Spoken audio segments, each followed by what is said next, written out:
Bonjour à toutes et à tous, juste pour un essai, savoir si vous nous entendez. Et c'est micro. Et c'est micro, voilà, merci de nous dire si c'est OK, et puis on démarre dans 2-3 minutes. minutes. 2-3 minutes. Merci.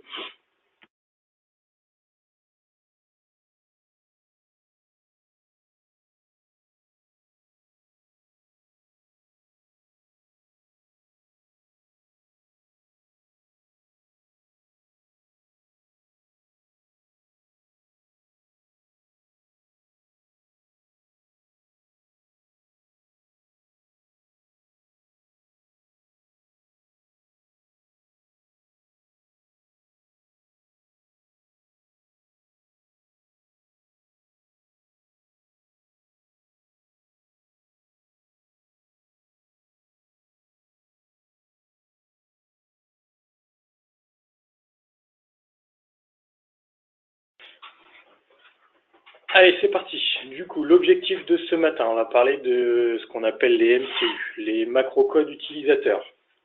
Voilà, on va faire un petit peu de théorie. On fera aussi quelques exemples.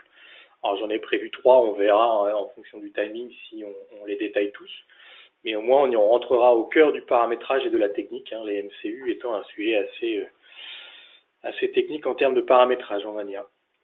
Voilà, donc ce qu'on va découvrir ensemble ce matin, le paramètre seul et unique qui permet d'activer les MCU, le principe d'utilisation des macrocodes. On verra ensuite comment on peut les appliquer, la fenêtre de gestion des MCU, qui est le point de démarrage de création ou de modification de tout MCU.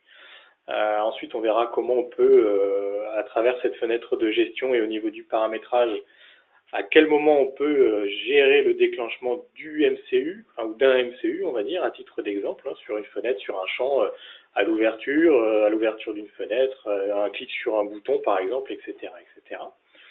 Ensuite, on rentrera vraiment maintenant, à partir de ce moment-là, à l'intérieur des MCU, donc les différentes variables qu'on peut utiliser, le texte, les numériques, des choses de ce style-là, on va dire. J'ai prévu 3 exemples, plus ou moins simples à détailler. Ensuite, on verra des messages d'erreur qui peuvent apparaître si le paramétrage est mal fait, par exemple, ce qui peut arriver. Il y a des messages d'erreur qui peuvent apparaître, donc on va chercher à les interpréter. Et puis ensuite, on verra la diffusion des MCU, c'est-à-dire que l'administrateur peut créer un MCU, comment on peut le mettre à disposition des autres utilisateurs.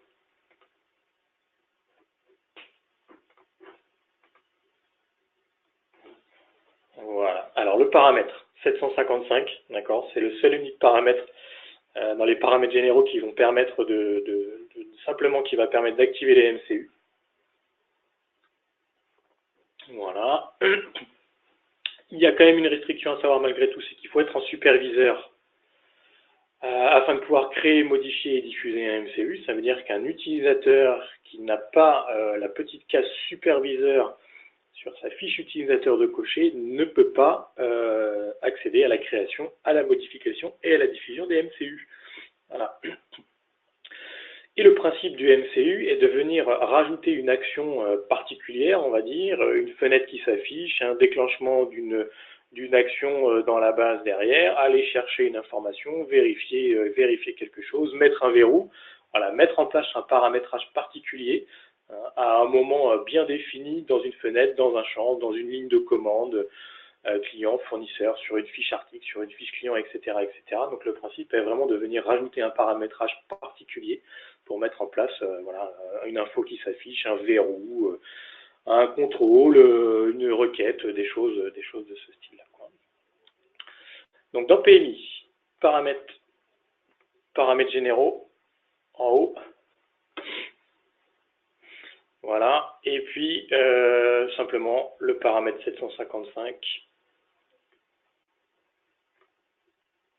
ici avec un O majuscule qu'on active et qui permet d'accéder à la gestion, la création des MCU dans PMI. Voilà. Et l'autre restriction qu'on évoquait est que l'utilisateur doit être en superviseur pour pouvoir accéder à la création des MCU. Donc dans l'idée, il est plutôt réservé à l'administrateur, on va dire, la création des MCU. Donc à l'utilisateur qu'on utilise ici, a bien la petite case superviseur ici de cocher, c'est ce qui lui permet et lui autorise la création, la modification et la diffusion des MCU.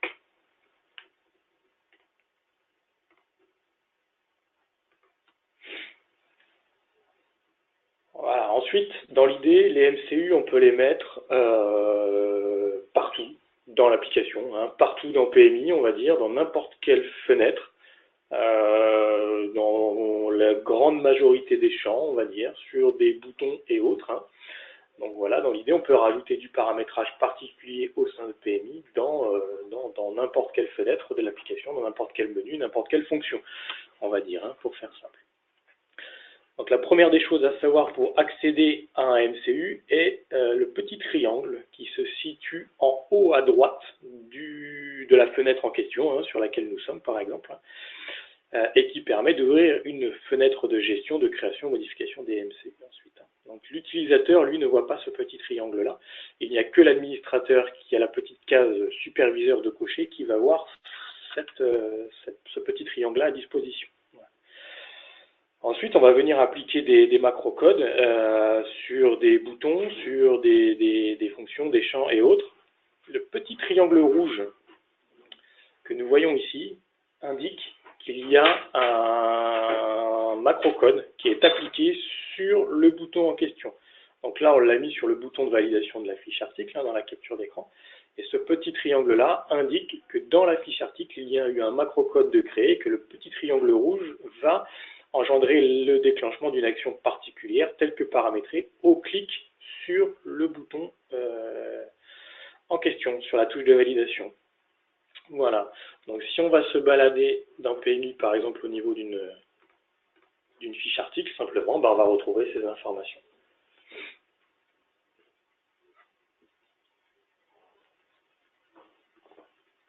Voilà. Donc le petit triangle ici, hein, sur lequel on peut cocher, nous permet d'ouvrir une fenêtre de gestion des MCU, ça on y reviendra tout à l'heure. Et le petit triangle rouge, comme on le voit ici sur le bouton validation, sur le champ code complémentaire, sur le bouton revenir à l'état initial F6 ici, indique qu'il y a des macrocodes qui sont appliqués sur ces différentes fonctions-là, boutons ou champs ici, en termes de macrocode utilisateur par exemple.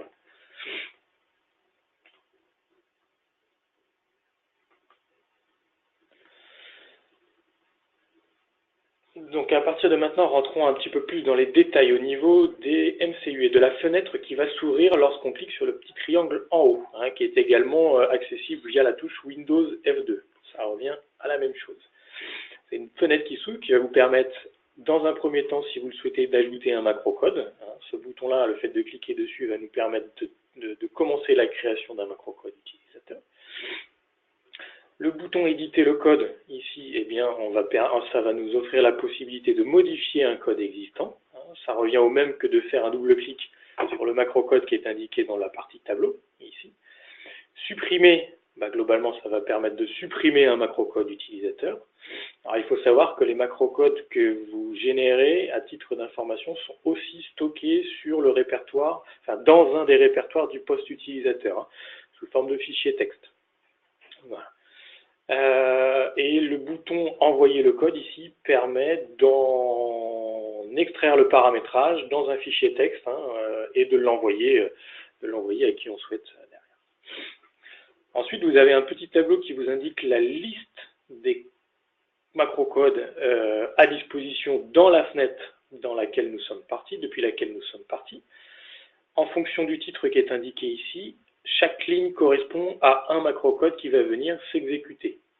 La petite case à cocher à côté, à gauche du titre, ici, voilà, vient nous indiquer que si elle est cochée, le MCU est actif, on va dire, hein, il va se déclencher au bon moment en fonction du clic sur un bouton à la sortie d'un champ, par exemple.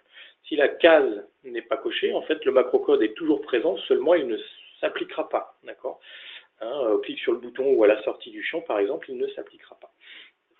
Voilà. Et à chaque macrocode, il se déclenche à un moment bien particulier, à une action bien particulière, à un moment bien défini, on va dire.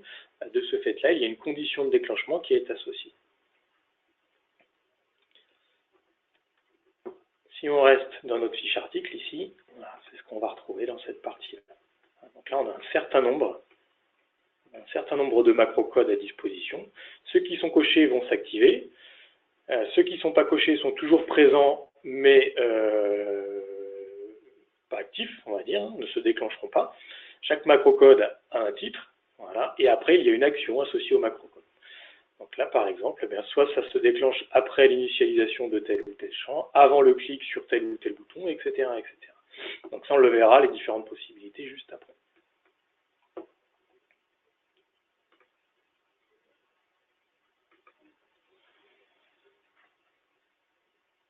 La condition d'utilisation, maintenant. Donc, on l'a déjà évoqué hein, en partie, à savoir sur quelles conditions, quelles fonctions, quels champs, etc. nous pouvons appliquer un MCU. Donc, dans l'idée, un macrocode, ça peut s'appliquer sur un champ d'une fenêtre, hein, ça peut être n'importe quelle fenêtre, hein, une fiche article, un des champs de la fiche article, un des champs de la fiche client, fournisseur, prospect, contact, etc., etc.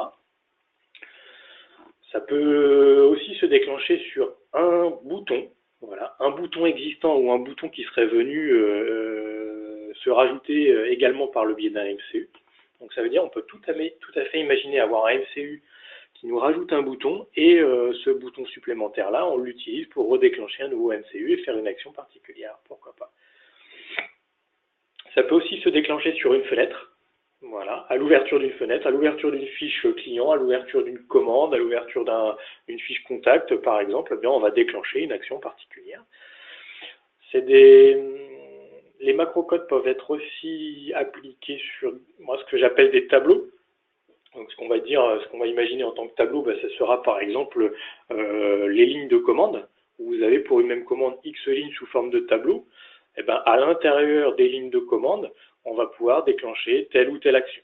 Voilà, à la sortie d'une ligne ou pour le tableau complet, c'est-à-dire toutes les lignes de commande confondues. Et une dernière possibilité peut être d'ajouter un macrocode sur une combinaison de touches clavier. C'est-à-dire que là, on n'est plus sur un macrocode, un MCU qui va se déclencher sur un champ, sur une fenêtre, sur un bouton, mais sur une action de la part de l'utilisateur au niveau de son clavier et en fonction des touches sur lesquelles il va appuyer. D'accord ? Ça veut dire que si on part sur la création d'un macrocode ici et que nous faisons ajouter, par exemple, pour pouvoir générer un nouveau paramétrage, création d'un macrocode utilisateur. Donc voilà, on a une part d'information au départ, on va simplement cliquer sur suivant ici à ce niveau-là.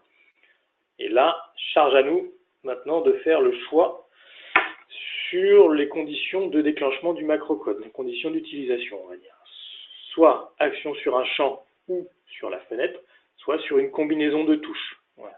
Soit je peux également importer une action depuis un fichier, ce qui sous-entend que derrière quelqu'un m'a envoyé un MCU dans un fichier texte, de ce fait-là, je vais pouvoir venir l'importer, par exemple, en partant du principe importer une action depuis un fichier. Donc, action sur une combinaison de touches. Si je fais ce choix-là et que je fais suivant ici, là s'offre à moi la possibilité de faire un choix dans des touches ici qui me sont proposées. Je retrouve mon clavier ici sous forme de liste déroulante. Et on va partir du principe que ça sera une combinaison de touches. Ça veut dire que c'est un minimum de 2 touches, avec soit la touche CTRL, soit la touche ALT, ou soit la touche SHIFT, auquel on va venir associer une autre touche. D'accord ? Donc soit on fait une sélection CTRL plus la lettre E, par exemple, pourquoi pas.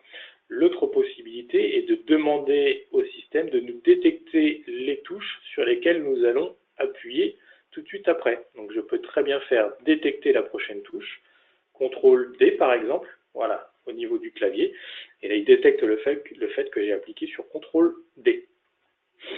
Ça veut dire que dans ce cas de figure-là, je pars sur le paramétrage d'un MCU au niveau d'une action sur le clavier de l'utilisateur en question. Il n'y aura pas de petit triangle rouge qui s'affichera puisque le MCU n'est pas associé ni à un champ, ni à un bouton, ni à l'ouverture d'une fenêtre ou autre, par exemple. L'autre possibilité était de déclencher le MCU sur un champ ou sur la fenêtre. Donc je peux sélectionner cette première possibilité-là et de faire suivant. Et à partir de ce moment-là, je vais devoir choisir le champ dans la fenêtre en question sur lequel va venir s'afficher le MCU et s'appliquer plus exactement le MCU. Voilà, donc on en est rendu à cette partie-là. Hein. Dans l'exemple touche le lancement du MCU par l'intermédiaire du clavier, c'est la partie la plus simple, on va dire. Cette deuxième possibilité qui est de choisir un champ dans la fenêtre, le fait de faire cette option-là, vous avez la possibilité soit dans le tableau ensuite de choisir le champ en question, sinon il y a un bouton qui s'appelle choisir champ hein, et qui va permettre de choisir dans la partie graphique, dans la fenêtre en question, de choisir le champ ou le bouton sur lequel va venir se déclencher le MCU. D'accord ? Donc on va déjà s'occuper de cette première partie-là.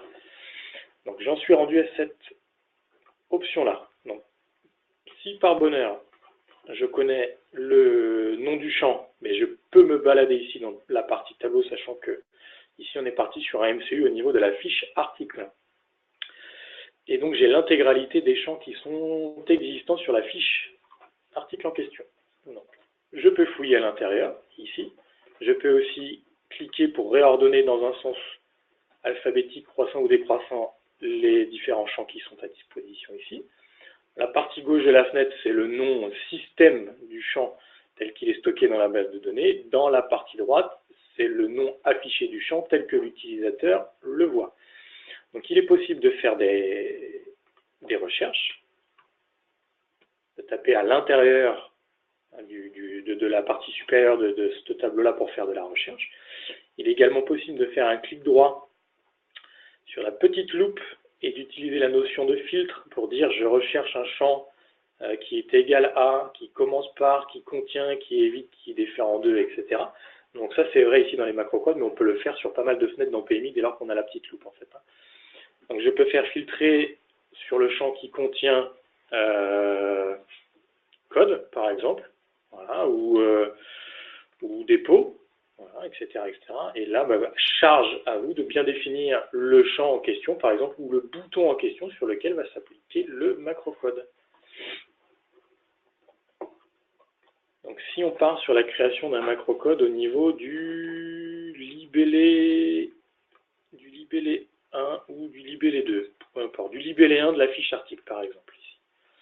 Donc c'est une première possibilité. Ce que nous évoquions, la deuxième possibilité était d'utiliser la fonction choisir le champ ici.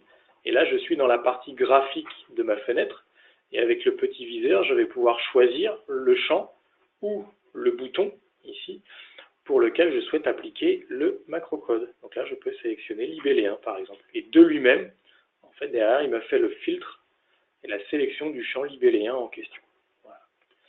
Alors des petites astuces si vous voulez, choisir le champ dans la fenêtre, il peut être intéressant de se positionner peut-être dans le bon onglet au départ derrière, ça évite d'aller se balader en termes de recherche dans les différents onglets. Hein. Donc le fait de choisir le champ et de cliquer sur le champ dans la fenêtre, ça vous fait automatiquement la sélection dans le tableau et suivant, de manière à arriver dans cette fenêtre-là, ici.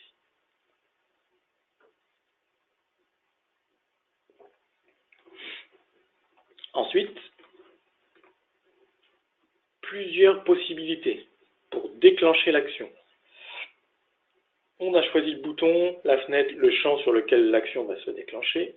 À partir de ce moment-là, il y a plusieurs possibilités. Donc, la capture d'écran ici indique le choix d'un MCU sur la fenêtre de saisie de commande client. Donc là, on a fait ce choix ici directement pour l'instant on ne sait pas, mais du moins sur la fenêtre de saisie des commandes clients. Donc le système sait qu'à partir de ce moment-là, on travaille sur l'ensemble de la fenêtre de la saisie des commandes clients. Par contre, nous allons devoir préciser à quel moment l'action sera déclenchée. Donc quand on parle de fenêtre, est-ce que c'est par exemple à la fin d'initialisation, voilà, et est-ce que c'est avant ou après la fin d'initialisation? Est-ce que c'est à la fermeture de la fenêtre, avant ou après la fermeture de la fenêtre, par exemple? Donc, si on revient sur notre exemple de tout à l'heure, je suis parti sur le fait d'appliquer un macrocode sur le libellé 1 de ma fiche article, et je dois lui préciser quelle est la condition de déclenchement au-delà du champ pour lequel il va devoir déclencher le MCU. Est-ce que c'est à l'entrée dans le libelléen? Est-ce que c'est à l'initialisation du champ libelléen, lorsque la fiche article va s'ouvrir, par exemple? Est-ce que c'est à la sortie du champ que le MCU va s'appliquer? Est-ce que c'est à chaque modification que le MCU doit s'appliquer? Et après, on doit faire un choix, est-ce que c'est avant ou est-ce que c'est après l'action? Donc je peux très bien lancer le MCU à la sortie du champ libelléen, mais juste avant que l'utilisateur en sorte, ou juste après. D'accord? Donc la condition n'est pas la même si ça se passe avant ou si ça se passe après.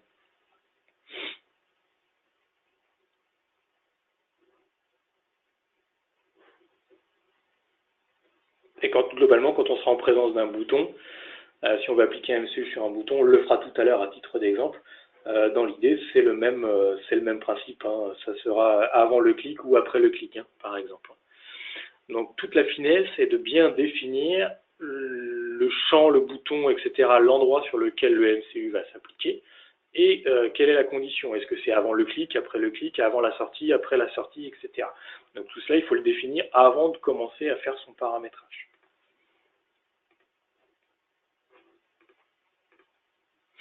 Donc ça, on l'a fait, hein, d'accord. C'était une des autres possibilités que nous avions, c'était de lancer le MCU sur une touche clavier, à l'aide de la détection directement, en fonction de ce que l'utilisateur va taper sur son clavier. Voilà, les bases étant posées, on va rentrer à partir de ce moment-là un petit peu plus au cœur du paramétrage, on va dire, et on va devoir écrire des lignes à l'intérieur du MCU que le système va interpréter pour déclencher telle ou telle action. Et on va travailler avec des variables. D'accord ? Chacun des champs dans la base de données est typé. Ça peut être du texte, ça peut être une date, etc. etc. Et dans l'idée, on va devoir déclarer, le cas échéant, des variables potentiellement pour pouvoir paramétrer du macrocode utilisateur. Donc quand on parle de variables, qu'est-ce que ça veut dire? Ça veut dire que le champ, au-delà de son nom que l'utilisateur voit et au-delà du nom que le champ a dans la base de données au niveau système, il est typé. C'est-à-dire qu'on doit dire si c'est une chaîne, si c'est un numérique, si c'est un entier, si c'est un booléen ou si c'est une date, par exemple. D'accord ? Donc là, on a la quasi-liste exhaustive des différents champs qu'on peut utiliser. Hein. Bon, il y en a d'autres, mais dans les grandes lignes, les principaux sont là, on va dire. Donc un booléen, c'est un vrai-faux.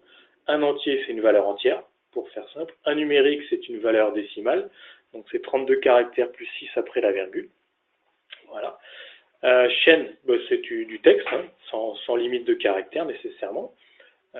Et puis date, c'est une date. Voilà. Donc c'est-à-dire que parfois dans le paramétrage, on est obligé d'utiliser une variable et cette variable-là, il faut la déclarer. Par exemple, on peut utiliser une variable qui s'appelle quantité mini, que PMI ne connaît pas à l'origine, et je vais simplement lui dire que quantité mini est une chaîne en toutes lettres, exactement comme c'est écrit. Et ça veut dire que derrière, dans mon paramétrage, c'est une variable que je vais commencer à utiliser pour faire telle ou telle action ensuite.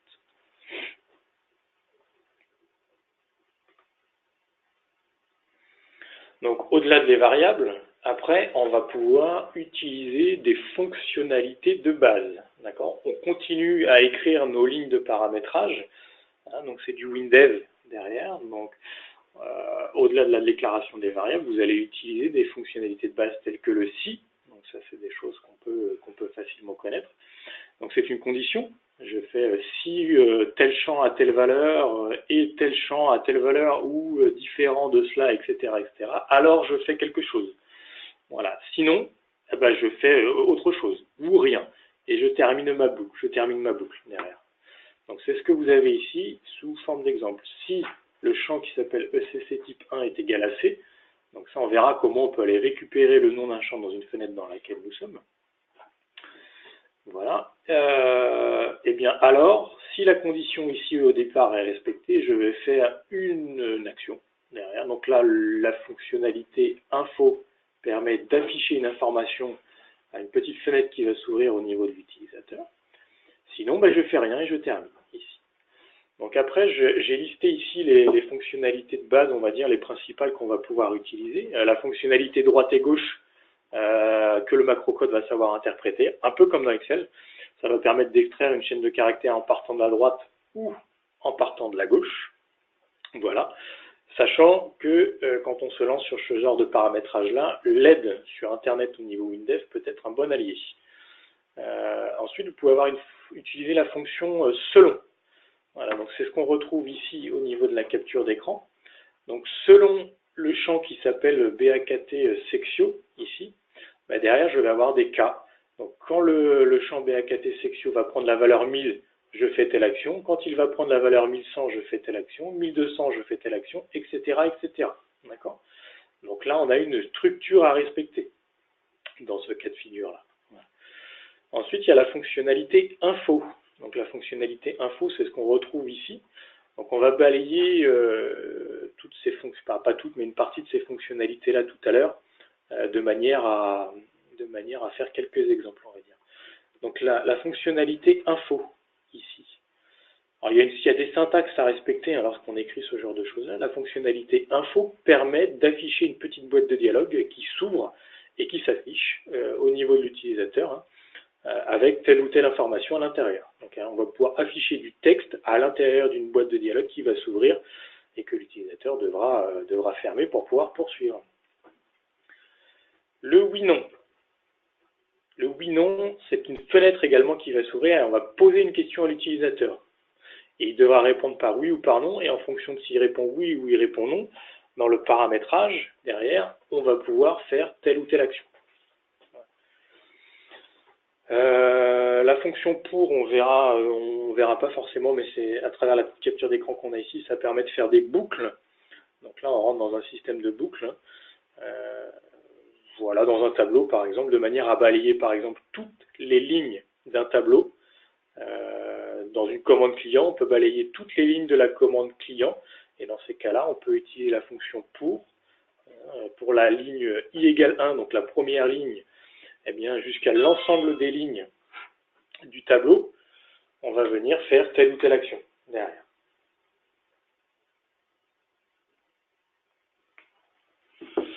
Et la fonction PGRequête, ça c'est une fonctionnalité qui est beaucoup utilisée dans les MCU puisque c'est une fonction qui va permettre d'aller faire de la récupération de la valeur d'un champ dans la base de données.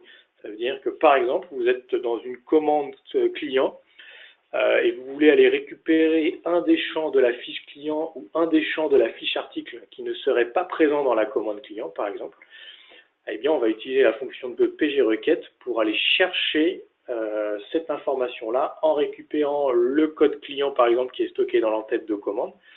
On va remonter, on va tracer un chemin pour aller accéder à la fiche client et récupérer tel ou tel champ. Donc là, c'est pareil. Il y a une syntaxe bien particulière à respecter. Donc on va se faire un petit exemple ensemble tout à l'heure, quoi.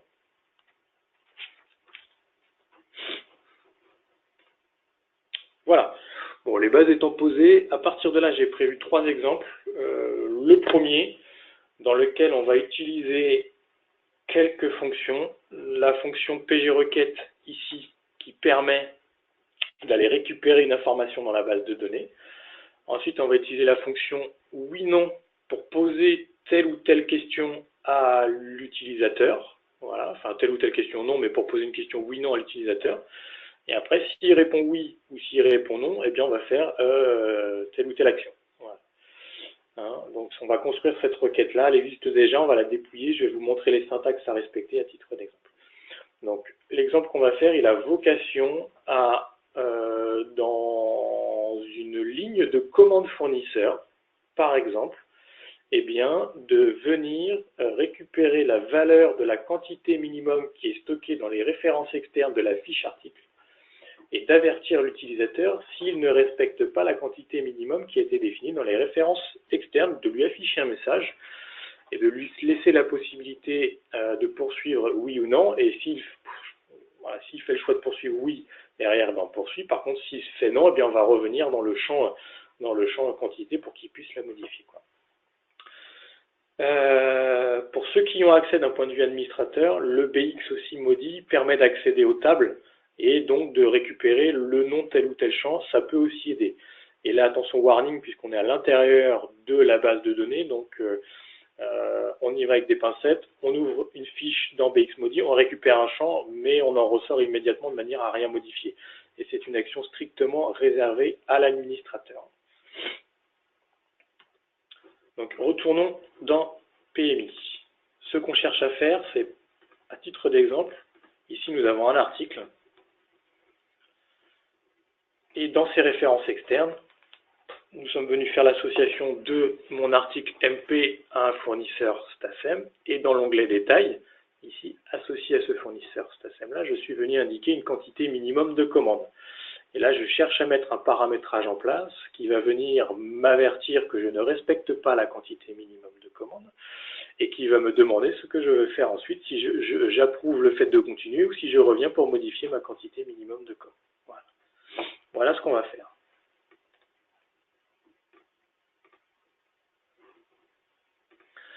Donc, nous avons dit qu'on va appliquer le MCU dans les commandes fournisseurs. Donc, on va aller dans la liste les commandes fournisseurs.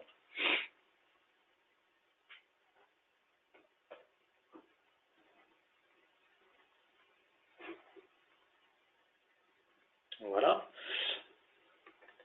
Ici, on voit qu'il y a un petit triangle tout à droite de la ligne. Donc, on va considérer que la partie centrale de la commande fournisseur est un tableau, ici à ce niveau-là. Et ici, je vois que j'ai un petit triangle, c'est-à-dire qu'il va s'appliquer un macrocode, puisqu'il est déjà paramétré, ce macrocode-là, sur ce tableau-là.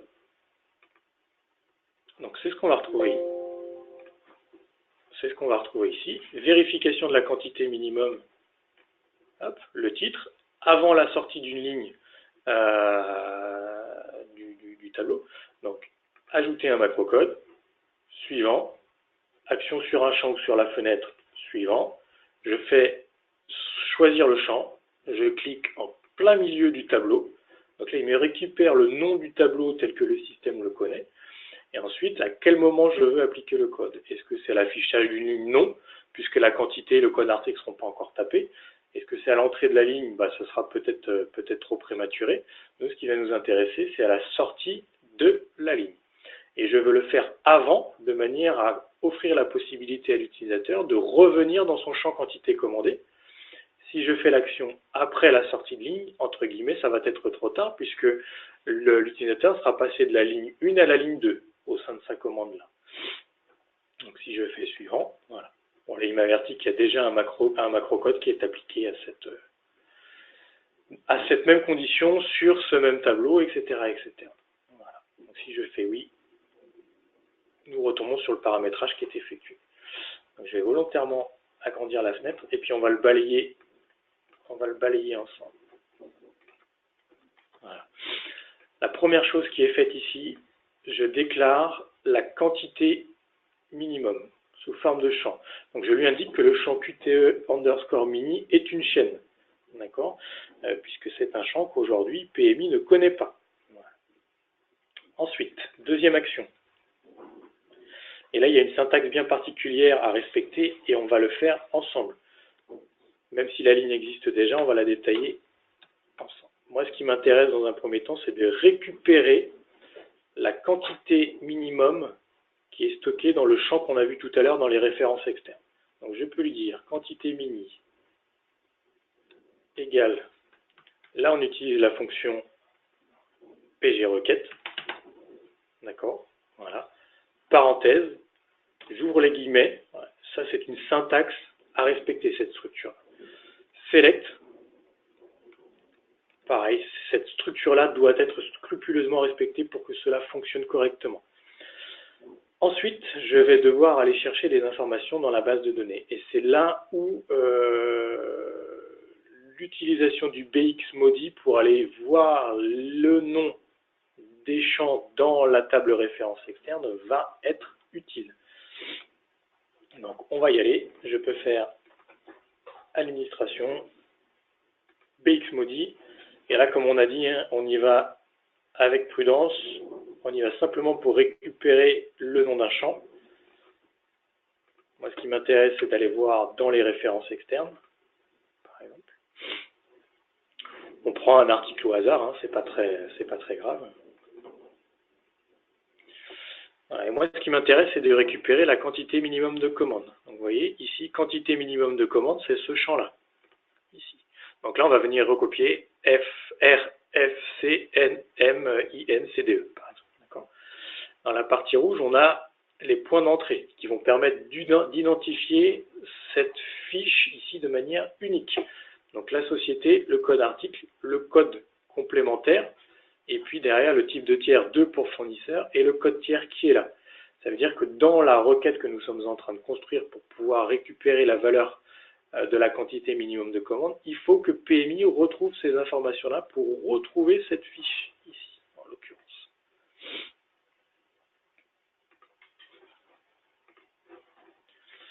Donc là, il faut noter les champs et les recopier ici. Hein. Donc c'est ce qu'on retrouve, c'est la syntaxe qu'on retrouve ici.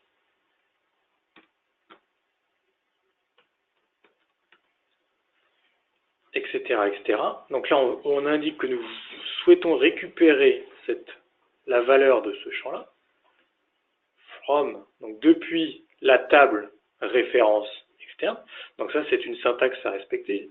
Select, le nom du champ, from, le nom de la table pour laquelle nous voulons récupérer la valeur minimum de commande, donc dans la table référence externe, en l'occurrence.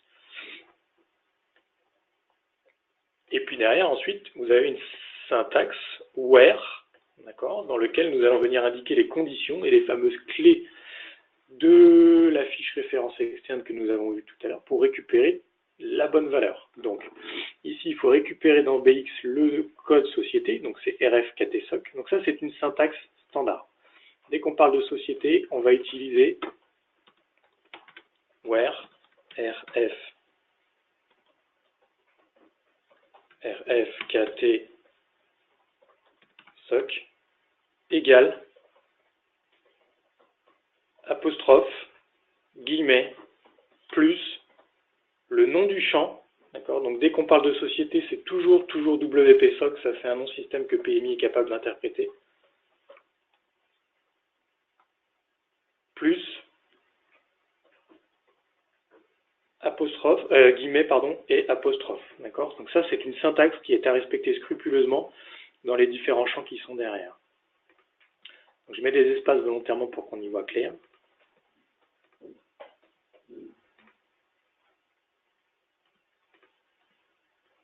D'accord, hop, voilà.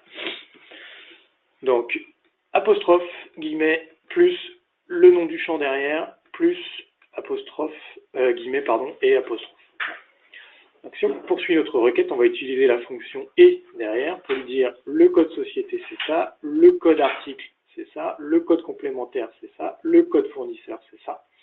Donc RFKT code qui est le nom du champ code article dans ma table référence externe. Une fois ma syntaxe écrite, je peux utiliser liste champ ici par exemple, et liste champ va permettre, moyennant encore choisir dans la fenêtre ici, d'aller rechercher tel ou tel champ, d'accord, dans la base, exactement comme on l'a fait tout à l'heure pour démarrer la création d'un MCU. Sinon, l'autre possibilité, comme on l'a fait tout à l'heure, est de venir fouiller ici et dire je cherche le champ qui s'appelle code article. Voilà, c'est celui-ci. Donc, le nom affiché aux yeux de l'utilisateur, le nom système. Je fais un petit double-clic. Voilà. Et là, dans le paramétrage, il vient me coller le nom du champ qui va bien, tel qu'il l'a récupéré. Donc ensuite, sur le même schéma, on retrouve le code complémentaire, ici, le code fournisseur, hein, que je suis venu chercher de cette façon-là, une fois avoir écrit ma syntaxe. J'ai fait liste champ, choisir dans la fenêtre, compte, voilà, peu importe, on peut le chercher de cette façon-là.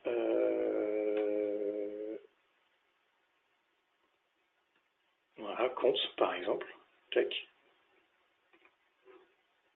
etc., etc. Ensuite, dans les tables de référence externes, je sais que si c'est le code 1, puisque c'est ce qui était indiqué dans le BXMODI, ça concerne un client. Si c'est le code 2, ça concerne un fournisseur. Donc je peux mettre aussi une valeur fixe dans ma clé de recherche pour pouvoir retrouver mon champ. Sauf que là, on n'utilise plus tout à fait la même syntaxe.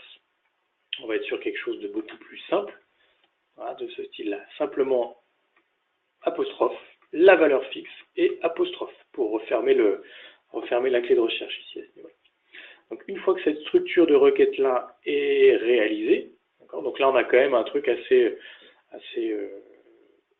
voilà, relativement poussé, on va dire, puisqu'on a 1, 2, 3, 4, on a 5 points d'entrée, puisque ce sont les 5 clés de ma table référence externe, pour pouvoir retrouver la quantité minimum de commandes en fonction du code article qui sera mis dans la commande fournisseur ensuite tout à l'heure.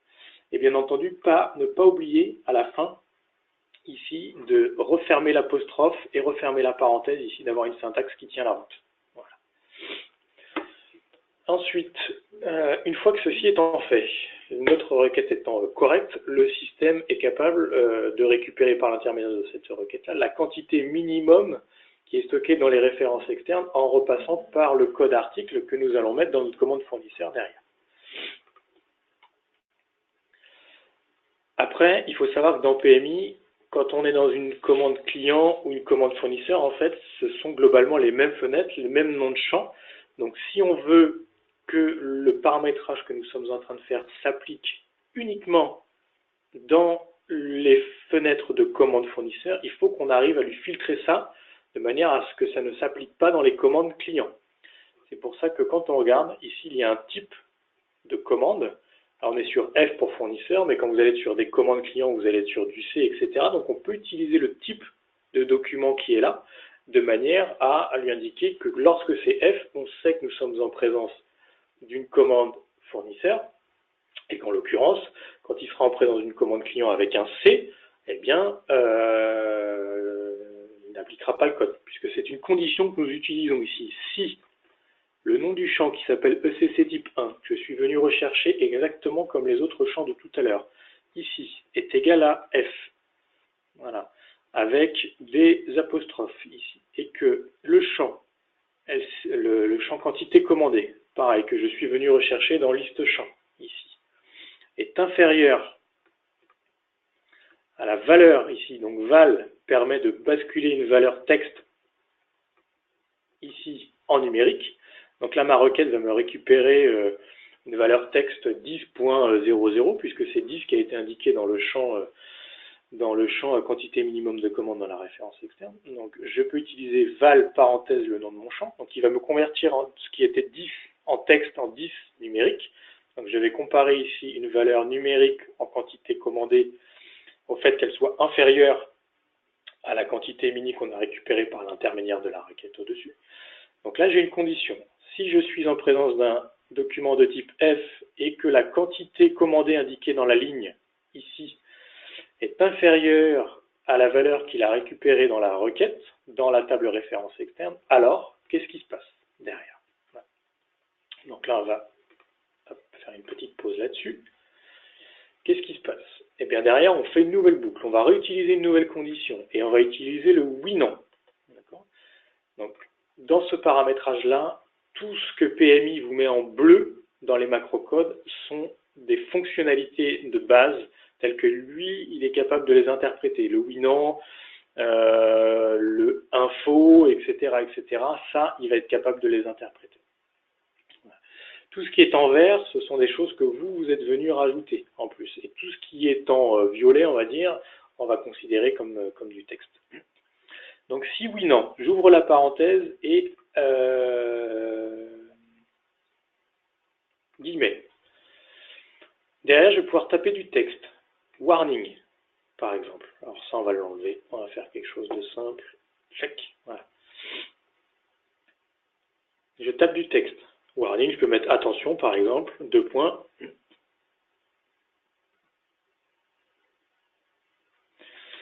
Quantité mi non respectée, 2 points. Je referme l'apostrophe, puisque derrière, je vais aller plus lui afficher la valeur récupérée dans le champ quantité mini. Ça veut dire que je vais avoir une petite fenêtre, oui, non, qui va s'ouvrir, dans lequel sera inscrit warning, 2 points, quantité mini non respectée, 2 points, et la valeur récupérée dans la requête précédemment. Ça, on va enlever.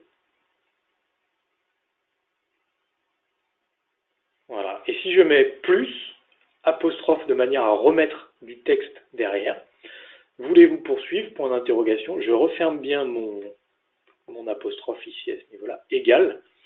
Donc non, ça veut dire que l'utilisateur va cliquer sur non dans cette petite boîte de dialogue. Alors, ici, on utilise une fonctionnalité de base qui est interprétée dans les macrocodes qui s'appelle doneFocus, qui va permettre de repositionner la souris dans un champ. Je lui recolle sa souris dans le champ quantité commandée, s'il clique sur non.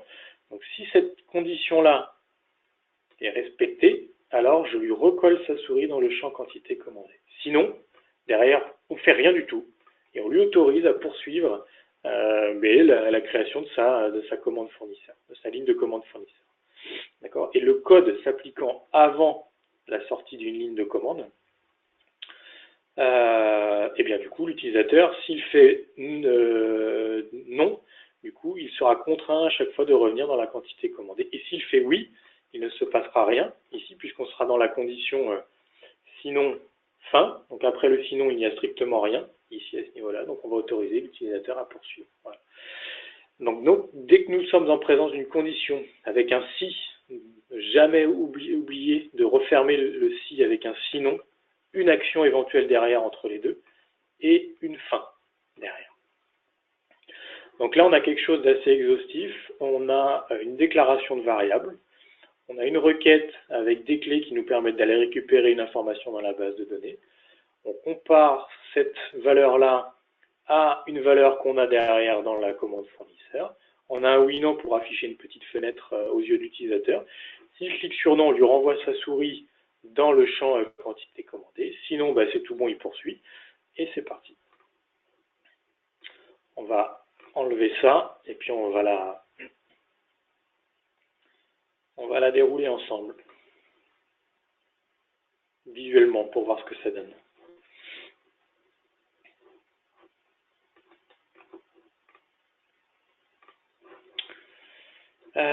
On va faire une commande fournisseur.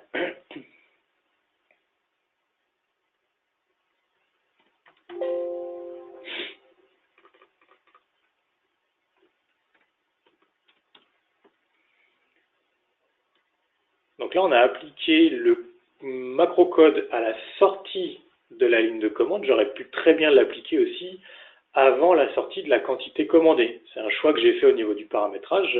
J'avais plusieurs possibilités pour appliquer mon macrocode utilisateur. Donc là, je suis en phase de création de ma ligne de commande fournisseur. Et lorsque je vais la valider pour éventuellement passer à passer à la ligne du dessous, j'ai mon information qui s'affiche grâce au oui/non et le texte que j'ai tapé à l'intérieur, warning, quantité mini non respectée, 2 points, 10, voulez-vous poursuivre? Si je fais oui, je vais rentrer dans la boucle sinon fin, à ce moment-là, je vais passer à la ligne de commande fournisseur en dessous, à la ligne 002. Et si je fais non, voilà, la souris, par l'intermédiaire du mot-clé doneFocus, revient dans la quantité commandée. Et après, charge à moi de poursuivre. Et effectivement, si je tape 12, la condition qui indiquait que la quantité minimum devait être inférieure à la quantité commandée n'est plus respectée. Donc là, je suis dans le sinon fin de la toute dernière condition et c'est terminé. Je peux poursuivre la création de ma commande fournisseur.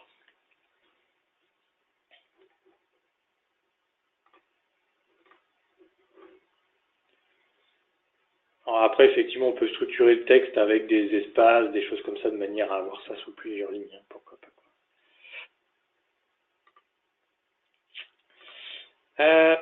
Juste 2-3 autres exemples, on le verra la prochaine fois, on va les garder sous la main pour la prochaine fois. Mais je peux néanmoins les laisser afficher, comme ça ils seront sur la vidéo si vous voulez les récupérer. Ça, c'est le paramétrage typique qui permet d'aller récupérer la valeur d'un champ perso, on va dire, sur une fiche article, et en fonction de ce champ perso-là, d'afficher le code article de telle ou telle couleur dans les propositions de ReaPro. C'est-à-dire que je peux définir un article en tant que sensible dans un champ perso de ma fiche article, et après, dans la proposition de ReaPro, je souhaite mettre en jaune mes articles dits sensibles, puisqu'ils sont identifiés en tant que tels dans le champ perso sensible. Voilà. Donc ça, comme ça apparaîtra dans la vidéo si vous voulez récupérer le paramétrage. Donc là, on a toujours une requête qui permet d'aller récupérer les informations du champ sensible dans la table UArticle, qui est la table qui stocke les champs perso. Voilà. Et là, j'ai une boucle, en fait, pour i égale 1, donc je démarre au numéro 1, et table occurrence, parenthèse, le nom du tableau, qui est le nom du tableau si vous cliquez en plein milieu du tableau proposition de Réapro. C'est-à-dire que table occurrence est capable de compter le nombre de lignes du tableau. Donc en gros, table occurrence va être remplacé par 12, 20, 30 si vous avez 30 lignes dans votre proposition de Réapro.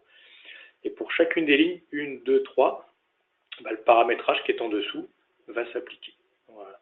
Donc il y a aussi des mots-clés que le système est capable d'interpréter, i jaune clair, i transparent, etc.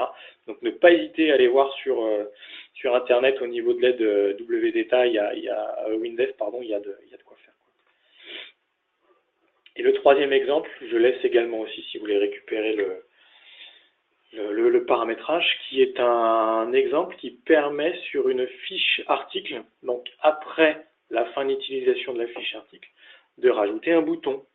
Voilà, moi ça m'intéresse d'aller voir pour tel article les conditions de transport par l'intermédiaire des fiches transporteurs qui ont été paramétrées dans le système. Là on a rajouté un bouton, voilà, avec des points visibles, points libellés, des images, etc. qui permettent de rajouter un bouton avec une icône bien particulière. Et ensuite on va utiliser ce bouton-là dans la fiche article pour déclencher telle ou telle action. Voilà. Donc si vous voulez afficher des boutons supplémentaires sur vos fiches clients, vos fiches articles pour réaliser des actions particulières, ça peut être lancer un état, ça peut être stocker des informations, faire de la recherche, afficher des choses, peu importe, ouvrir d'autres fenêtres dans PMI. Tout ça on sait faire et n'hésitez pas à aller voir dans l'aide de PMI la procédure pour appliquer des boutons, comme le paramétrage est indiqué ici. Et la procédure indique la façon dont procéder pour réaliser cela. Voilà. Donc les messages d'erreur qu'on peut retrouver lorsqu'on est en phase de paramétrage. Le premier, c'est qu'il y a éventuellement une erreur de syntaxe dans le paramétrage. Ça, vous allez le voir tout de suite à la validation du macrocode. Le système va vous dire qu'il y a quelque chose qui n'est pas correct dans la syntaxe. Exemple. Si je reviens sur mon paramétrage de tout à l'heure, ici, il se peut que là j'ai une boucle, enfin une boucle non, mais j'ai une condition avec un si, alors, sinon, fin par exemple. Je peux par erreur ou par inadvertance oublier le alors. Pour lui, cette démarche-là n'est pas logique puisque j'ai un si, sinon et un fin et j'ai pas le alors qui permet de. Alors ça, il n'interprète pas en tant qu'erreur. On va enlever le fin, tiens, par exemple. Voilà. Comme ça, j'ai quelque chose qui n'est pas logique pour lui. Donc là, j'ai un si, alors, sinon, mais j'ai pas de fin. Donc pour lui, cette structure-là, en termes de conditions, n'est pas logique. On ne respecte pas ce qui lui est nécessaire. Donc là, il vous indique un message d'erreur. Le macrocode comporte encore une erreur de compilation. Sinon est un mot-clé W-langage. Son utilisation, dans ce cas, est incorrecte. Voilà. Alors si je fais continuer oui, il est clair que mon macrocode ne marchera pas. Alors, aux yeux de l'utilisateur, il y a quelque chose qui ne se passera pas correctement. On va dire. Et l'erreur est située au niveau de la ligne 14, premier champ. Donc là, vous avez simplement derrière à compter le nombre de lignes, 1, 2, 3, 4, 5, 6, 7, 8, et d'arriver à la ligne 14, et vous allez identifier tout de suite l'erreur.